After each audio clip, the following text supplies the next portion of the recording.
Kia ora, welcome, Dan Hooker Podcast Episode 10, I believe. I'm shocked we're even here. At the finale. At the season finale. Just run out of things to say.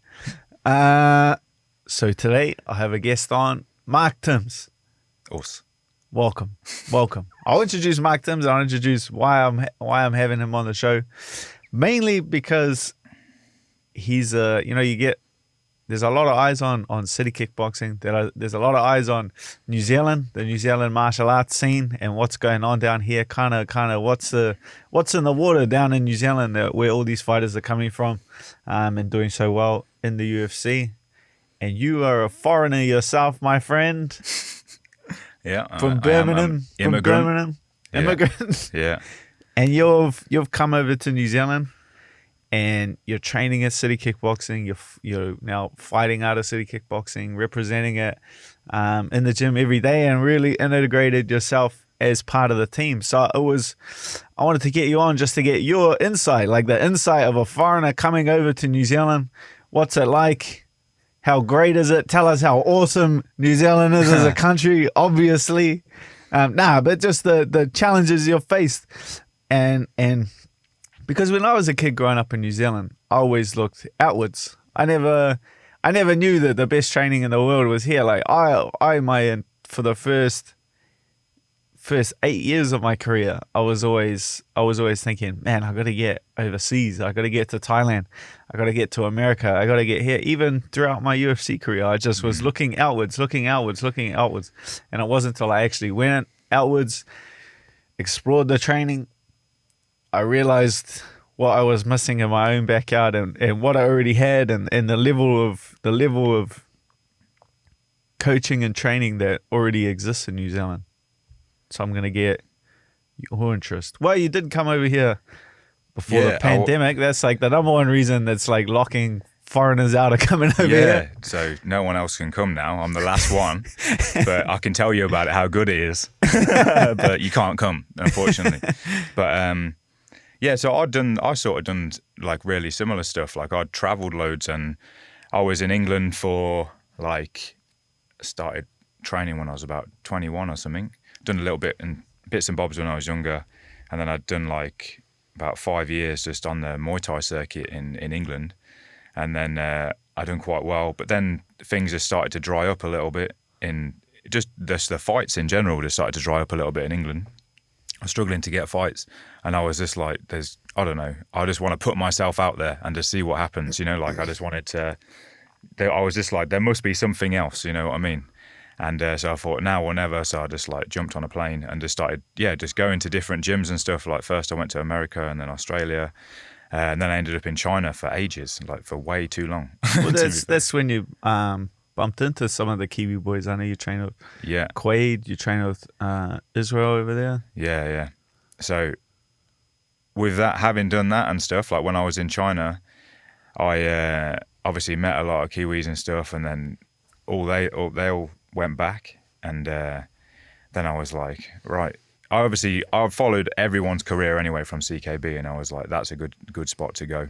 And like it got to a point where when I was in China, I was like, right, if I sign a contract with someone, like an organization, then I can get out of here. Like then I can guarantee a few fights or whatever, where I can live wherever I want in the world.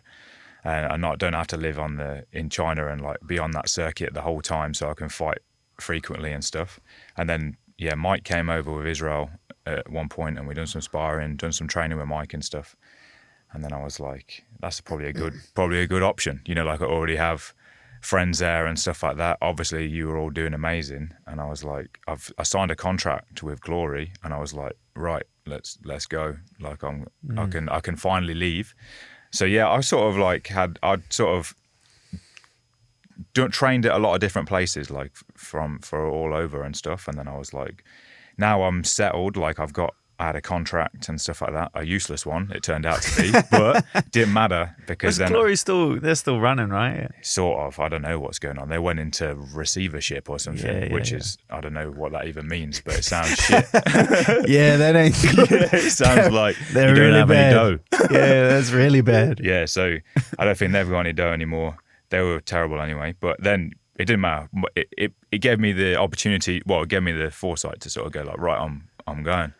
And then, yeah, me and my missus ended up just coming here just at the right time, obviously, because obviously things were like going really well for all of you guys at the same time. And now obviously the pandemic's hit, and now I'm just can be really smug about being here, basically. I handled it pretty well. So I guess like the main question people would ask is the training. Like what is the training like? What is the training like at City Kickboxing in New Zealand? The local scene like compared to what you've experienced around the world in Australia, in America, from back home in England? I definitely think like in regards to like CKB and stuff, it's like the attention to detail. That's the most, the biggest difference, like the biggest game changer is the attention to detail. The way that you throw a certain punch or the way that you position yourself. A lot of the time, from my experience, like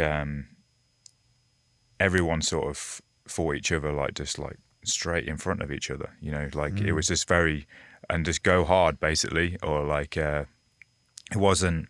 And then like in regards to like game planning and stuff, it was like, oh, he covers up like this, so hit him in his body or something. It was like it was just like all of the like the pretty obvious stuff. And then yeah, like then when I came to here, and then all of this stuff, well, when I was starting to learn off Eugene and Doug and Mike and stuff, I was like, oh, this, I almost like threw all of my stuff in the bin, because I was like, this stuff's just so good.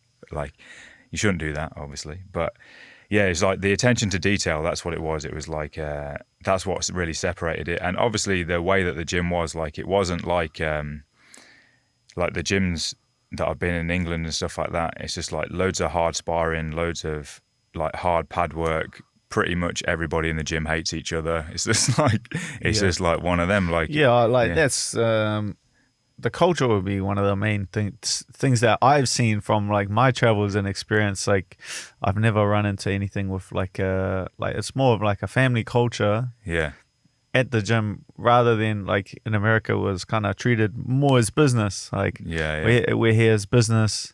You're a training partner, you're a coach, I'll pay you to coach me, I'll pay you to train with me. Oh, you've got a fight coming up too, so we may as well spar together. Like, it was it's a transaction. There's lots of transactions there's a transaction. Going on. Yeah. Whereas here, you're like, guys will help me out because you're my teammate. You're my teammate and you help me out, so I'll help you out. Like, it's... Yeah, the culture of the gym is like very different to quite a lot of the gyms that I've experienced, really. Like, a lot of gyms, like, it's an individual sport at the end of the day, but like it makes a team, like, to actually be able to like pull off high level wins and stuff like that. But yeah, tell us about the New Zealand countryside. You know, I've never been. It's because you refuse to come on any road trips. So Mark's a coach at my gym. Well, actually, he messaged me and said, "Oh, I'm coming to New Zealand. Do you have any? What did you ask for? Any work?" I said, like, I asked in an email, like, obviously Dan didn't know me. He didn't know me. And I was like, oh, have you got anything? Give me anything. I'll teach a class or whatever. And you were like, I've got one class, because you were pretending to be in what were you pretending to be at the time? A house. You were trying to sell some houses or something. What's that thing? Oh, I was doing my real estate degree. Yeah, you were pretending to do that. I wasn't pretending. I was legitimately qualified. I'm legitimately qualified at that. You are, legitimately qualified, but you don't really want to do that, obviously. Well, we'll see how the next 10 years go, mate. Okay. So you were pretending to do that. So you were like, I've got one class. So I was like, okay, I've got one class, right? That's enough to probably like at least be alive, like for... That's it. Not in Auckland, bud. I found that out pretty quickly. So she's a bit expensive up here, bud. Yeah. So then, I just rocked up to the gym. I don't think you ever thought that I was going to turn up. And I just came in one day and I was like, hi. Yeah, well, random Englishman emails me and shows up at my gym. I was like, oh, he's real. Look at that. Yeah, I'm real and I'm desperate. Please, I'll can I have take a job? anything. No, and then more and more classes realized how good of a skill, talent you had, and went from there. But I guess that'll be the next question we've kind of talked about and gone over what it's been like training in New Zealand and how the training here is different from overseas. But I guess what's it like living in, well, you've spent 99.9% of your time in Auckland City region. It's very specifically 2 spots as well in that region. So like CKB City Kickboxing and and your gym, but that is mainly down to the nature of my work.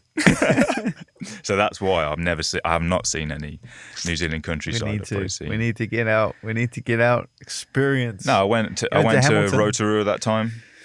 I went What to. did you go to Rotorua? Oh, I you went went with with your my missus. missus. Yeah.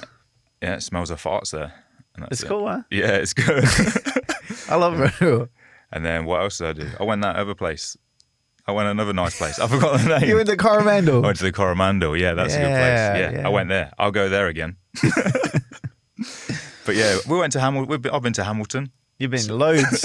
You've been a couple times to Hamilton. Yeah, that's probably Anyway. one of my favourites. We'll get out and we'll explore the country further. That's another one. What's it like coming over here and finding, because you're at such a high level in the world already, like have you struggled to get fights in New Zealand, or do you have any fights on the horizon? You fought once in New Zealand. Oh no, you've gone over to Australia and fought. Yeah. And then you fought once in New Zealand against Hayden Todd on King of the Ring. Yeah.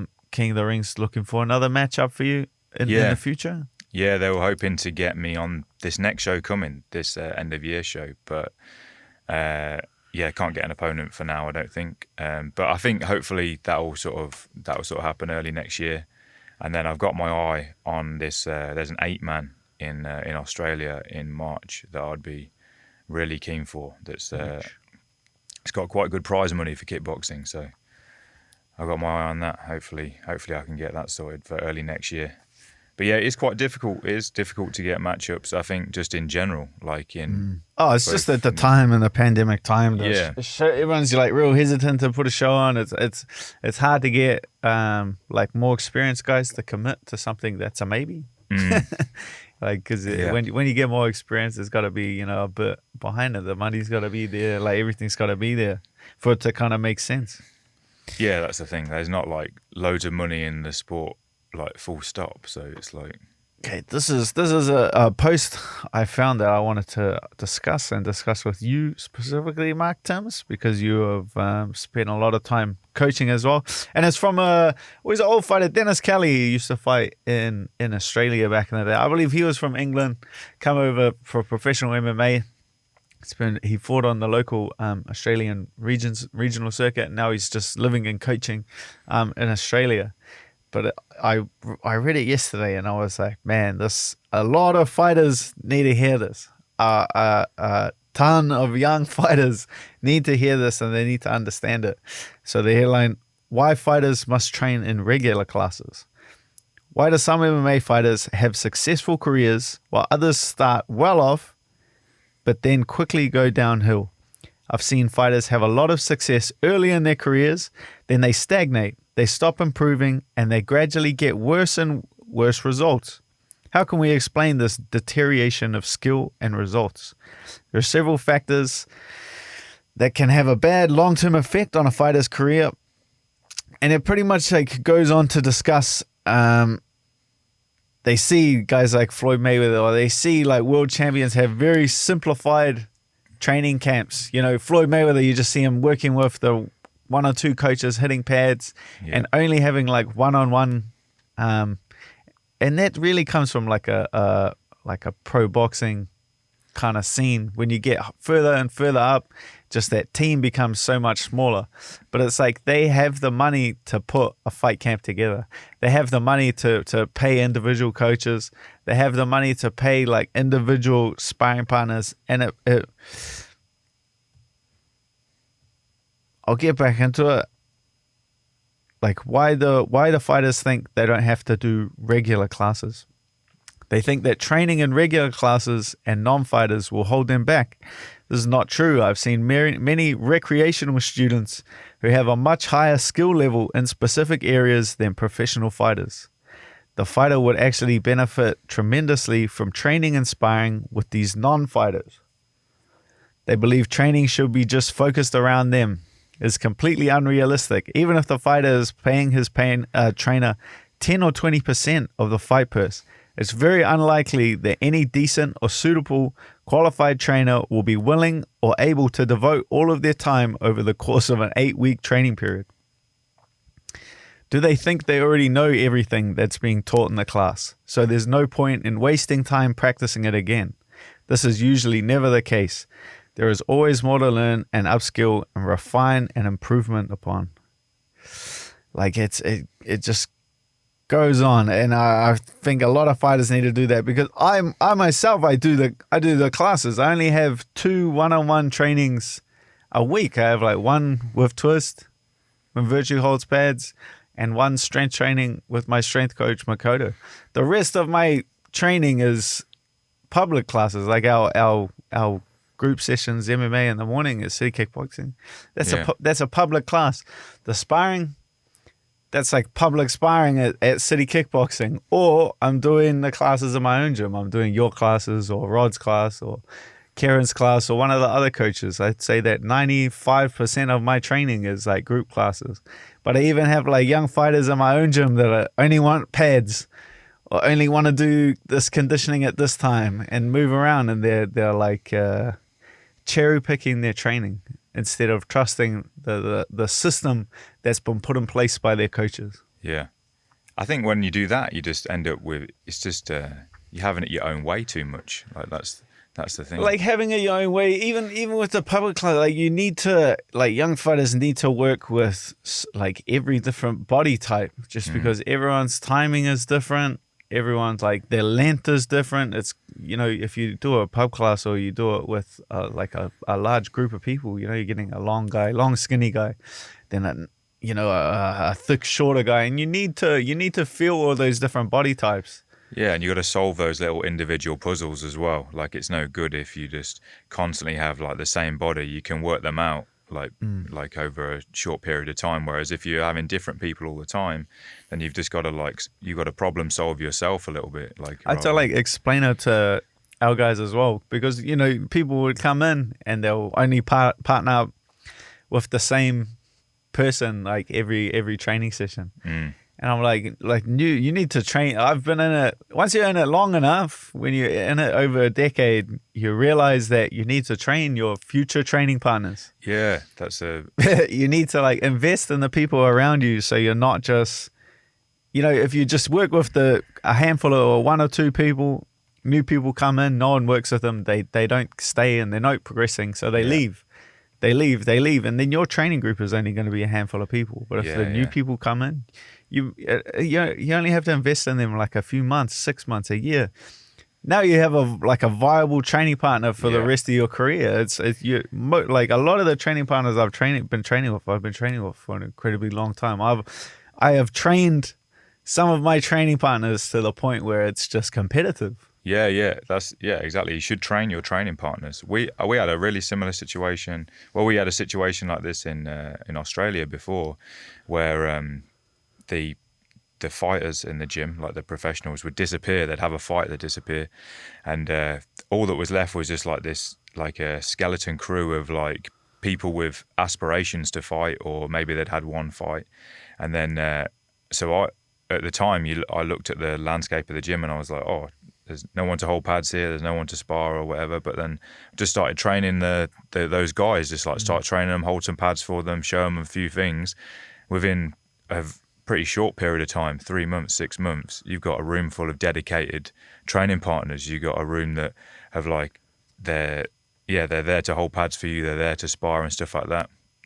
Obviously the fighters sort of like that have a different attitude to sort of just come and go, but these guys that are like these guys that were really wanted to fight, or you know, like they were in the early stages of their career, they were constants in the gym, you know, like you've always got these guys around, so make the most of those guys and like make those guys good, and then they can help you and you can help them, and then you've got like a bunch of viable training partners. And I guess like that kind of culture and that understanding is a big part of CKB's success. It was a big part of New Zealand martial arts, because a lot of gyms are like that. A lot of gyms have that kind of more family culture as opposed to like a business kind of culture of a lot of the bigger international gyms. I definitely think like with CKB, like wherever you turn, there's someone that might have only had a handful of fights that will still give you a run for your money and sparring and stuff like that.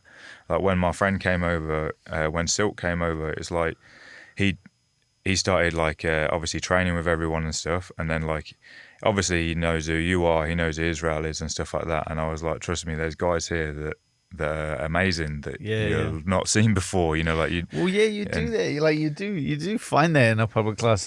You know, you find it. Like guys that give you in like a specific aspect of your training, give you like a good run for their money, and they just don't have the aspiration to compete.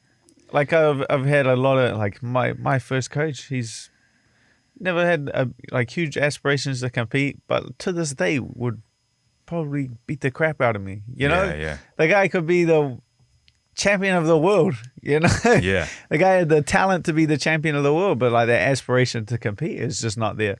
It's like, so I only want to work with the fighters, I only want to do the fighter sparring, I only want to work with these people, we'll train outside of the class hours to get our training in with just with the good people. It's like, that's why I've never separated the training like at our gym. I've never separated it. The fighters train with you could walk in on your first day because I've always understood, I've heard one of my coaches explain it to me. He's like, I'm going to show you something. I'm going to show you a world championship jab. Now I'm going to show you a beginner jab. He's like, it's the same thing. Like, it's just the application. I had exactly the same thing with the boxing coach in Australia, this guy called Ray Giles. And he used to get his top prospect, Cesar Amasot, was this really good boxer. He fought like Mike Katsidis and a few other like good names. And all he used to do in between, he'd just get like a random beginner, like anybody on the class, and he would just say, he'd just get him to spar Cesar. And Cesar would just be in the gym. He's not allowed to throw a single punch, but he just defends like the whole time. So he'd do like 10 rounds of just defending, moving around, and like this old bloke would just be like, he'd say the jab of the beginner is the same as the jab of like the professional, you know what I mean? So I'll just get him working his defense like when he's out of camp, like the whole time anyway. And I can just chuck anyone in with him. I just teach them some stuff. I chuck them in with him. They get to throw some punches. He gets to work his defense, and he gets a different look every single time. Like it was just good work for everybody. Everyone's going to get better that way. Okay. I'm gonna get into some questions, because we've got a few questions. Everyone was excited Mark Timms was on the podcast. The average man. Just get the average man on there. You're an interesting person. That's the thing about interesting people, is every interesting person doesn't realize they're interesting. Thank you very much. Oh, that's a good one to start. Churchill T-Tid. Mark Timms versus T.Y. Williams. Make it happen. Wasn't that fight supposed to happen on That's what, I was hoping that would be happening for the next one, but hopefully early next year. I'm very keen for that. I'm all about that. Okay. Dank Handman asks, he's asking about, we kind of covered this. Any fights coming up for you? He watched you on King of the Ring a few months back. Well, we've explained that. He does have, there are fights hopefully on the horizon. Hopefully T.Y. Will Poaching, how would you rank the current top 15 lightweights? Way too much dead wood fighters holding rank, but just don't fight, in my opinion. It's hard to know what's going on behind the scenes. Honestly, it's impossible. And it's impossible, like, they all have managers. Yeah, and everyone wants to fight, really. The managers talk to the matchmakers, and so you're getting back from a lot of the fighters. You're getting back Chinese whispers. Like the matchmakers will say one thing to their manager will then hear it. Their manager will then say what they want to hear. they'll go to the fight. Oh, no one, I can't get you a fight. Can't you get a fight? Or maybe they did get you a fight. But really, they turned down 3 guys for you. But it's not a good fight. You know, that's why you get a manager looking out for your best interest. So it's hard.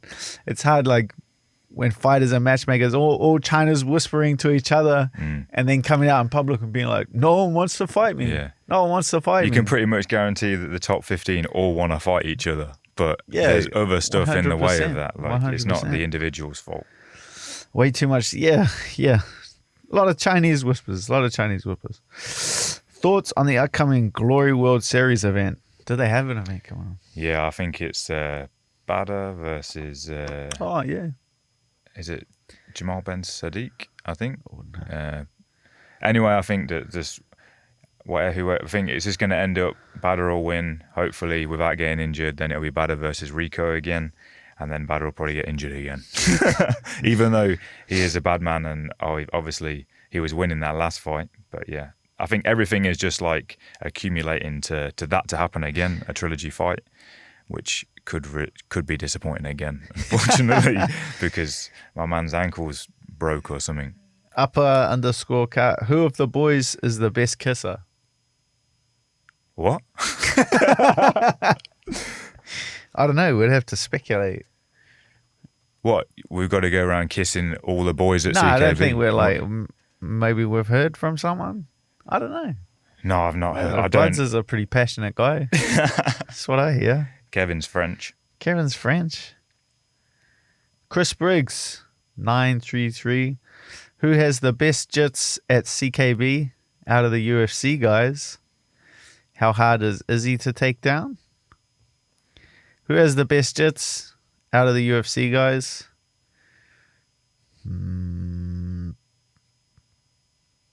None of us. Nah, like everyone's like good. Everyone's good in different aspects. Like there's like different parts of people's games where they have. How hard is Izzy to take down? Very hard to take down. Many moons ago, he was not that difficult to take down, but now, incredibly difficult to take down. Long, very strong. How long do you think until Kevin Joussin will be in the UFC? Yeah, we'll see, you guys, the stars just need to align a little bit because of the global pandemic and all that kind of stuff. There's a lot of guys in New Zealand that have definitely earned the right to be in that conversation. Kev is one of those guys.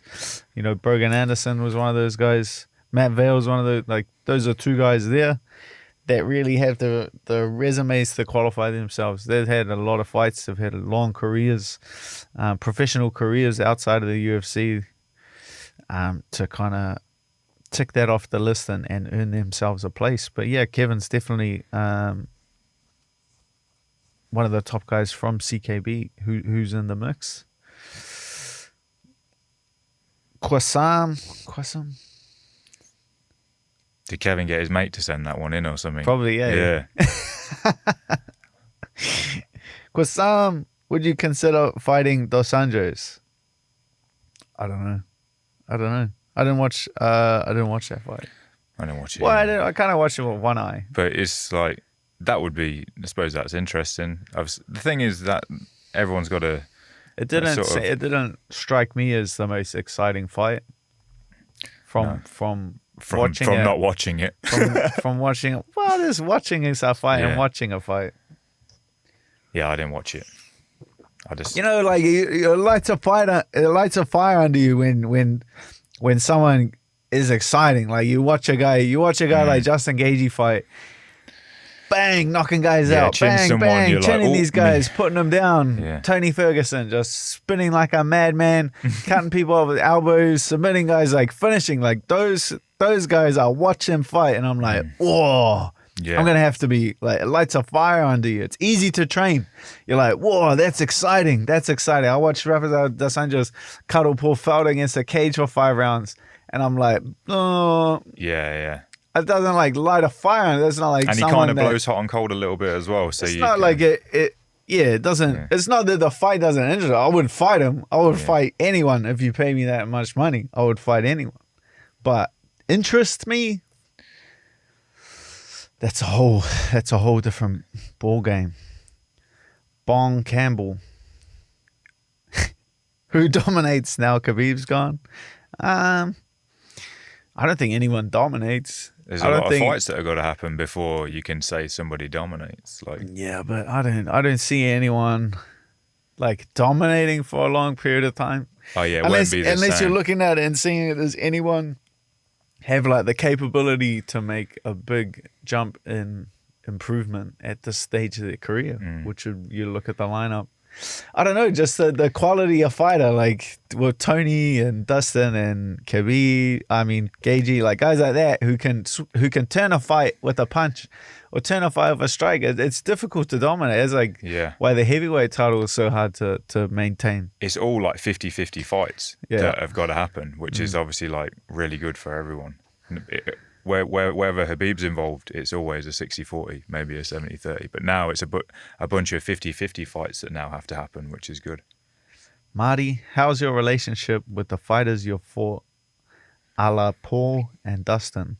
You seem to share a connection, so I'm just wondering if there's one, or you're just cordial and respectful when you see each other. Yeah, just more respectful. You don't want to become... I don't know. I've never wanted to become like too friendly with someone you fight. What if you fight them again? And you have to like start hanging out with them, sharing pictures of your kids and having a Sunday barbecue with them. It's like you don't want to be friends with them. You might fight them again. I hate them all. Okay, I got a question for you. I'm average mate. Name one person you would like to fight outside of the cage. What? Like outside. Who's someone, if you could fight anyone. Yeah, if you could fight anyone. Ooh. The guy that does Eat Lit Food on Instagram, he irritates me. What's Eat Lit Food? Have you ever heard that Instagram? I've heard the name. I don't think I've seen the way that he writes about food annoys me. Oh, yeah. I'd like to fight him. I'll fight him too then. Yeah. I like him because you don't like him. That's friendship. Nick Potter, what happens if you are champ? Maybe I get asked this question a lot. What happens if you are champ and Riddell is number one contender? Oh. Someone's already asked it. They're like, I watched a live stream on Instagram where that question got asked and Eugene said he would never let it happen. That's pretty much the answer. Yeah. How would you rate? Oh, Francis Curry. NZ Mantis is his name. That's a good name. How would you rate New Zealand striking versus English? Both countries are known for great striking. I think in regards to like the MMA striking and the kickboxing and stuff, like New Zealand's like really like superior basically in those ways. But I think like Muay Thai in England is really good. Like we've got some really good guys that weren't around as much when I was there, but now we've got guys like John Haggerty, Liam Nolan, a bunch of really good guys that have like come through. They're in one championship now and stuff like that. That I think our Muay Thai is really good. Like obviously there's really good Muay Thai here as well, but like yeah, I just think they're the differences. Like the MMA striking, their boxing and K1 style here is really good, and I think that Muay Thai is really good in England. Also, we have Liam Harrison and all the obvious ones as well that are amazing. Muay Thai. Yeah. Last question. Casual observer. You're fighting for the world title. It's the last minute of round 5. You believe you have at least 3 rounds in the bag, but your opponent has just secured a guillotine and you're about to go out. You have a clear groin shot. Do you take it? Me, 100%. Yeah. 100%. If you ain't cheating, you ain't trying to win. That's one of my top sayings. A lesson that I learned easily in the first... If I'm training with you for the first month or something, I was like, right, this guy, he plays for keeps. Prison rules. Yeah. These are your rules. These aren't my rules. Yeah. I don't even think I've ever drilled with you without it turning into a fight. So... Yeah. Anyway, thank you, Mark Timms, for coming on the show. I appreciate it, mate. Thanks I have been nagging you for months already, and you finally made it down. Yeah, because you said you wouldn't give me a lift. You said you wouldn't give me a lift back to the gym if I didn't come on. My car's full of balloons. This is blackmail. Signing off. Thank you very much.